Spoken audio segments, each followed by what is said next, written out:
জুলাই অভ্যুত্থানে রাজধানী ভাটারা থানার সোহাগ মিয়া হত্যা মামলায় ঢাকা উত্তর সিটি কর্পোরেশনের সাবেক মেয়র আতিকুল ইসলামকে 4 দিনের রিমান্ডের আদেশ দিয়েছেন আদালত।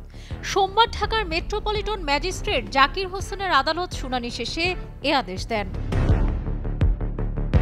একই আদালত পল্টন মডেল থানার যুবদল নেতা শামীম হত্যা মামলায় ডিএমপির সাবেক এডিসি শাহিন শাহকে 4 দিন, মিরপুর মডেল থানার আসিফ হত্যা মামলায় নাসা গ্রুপের চেয়ারম্যান নজরুল ইসলাম মজুমদারকে 3 দিন এবং তেজগাঁও থানার মামলায় ঢাকা মহানগর উত্তর যুব মহিলা লীগের সাধারণ সম্পাদক শামীমা আক্তারকে 2 দিনের রিমান্ড মঞ্জুর করেন আদালত।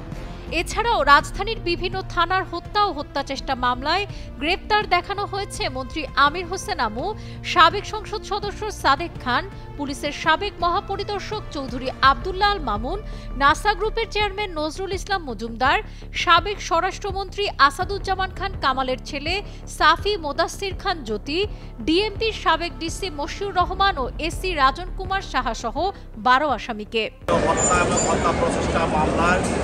তদন্তকারী কর্মকর্তাগণ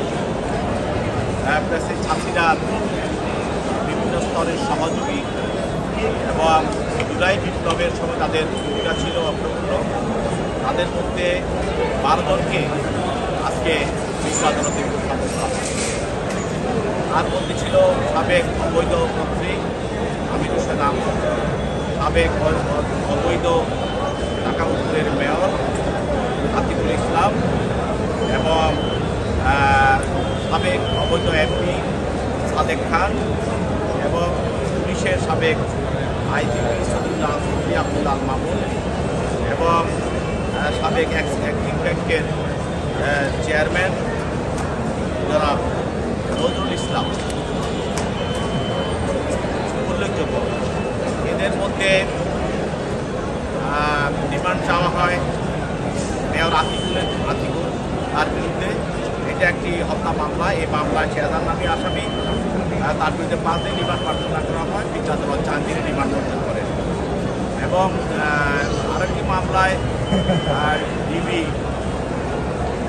ডিবির একজন এডিসি শাহিন শাহ, এটা জানে তার বিএনপির একটি সমাবেশ 28-23 তারিখের সমাবেশে তারা সেখানে গুলি চালায়, সেখানে শামীম নামে একজন মৃত্যুবরণ করে। সেই মামলায় শাহিন শাহর বিরুদ্ধে 10 দিন রিমান্ড প্রার্থনা করা হয়, 3 দিন রিমান্ড মঞ্জুর করে এবং অ্যাক্সিস ব্যাংকের সাবেক চেয়ারম্যান এবং শেখ হাসিনার প্রতি আস্থাভাজন এবং তার অর্থের যোগানদার নজরুল ইসলাম মজুমদার, তার বিরুদ্ধে 5 দিন রিমান্ড প্রার্থনা করা হয়, 3 দিন রিমান্ড মঞ্জুর করা হয়।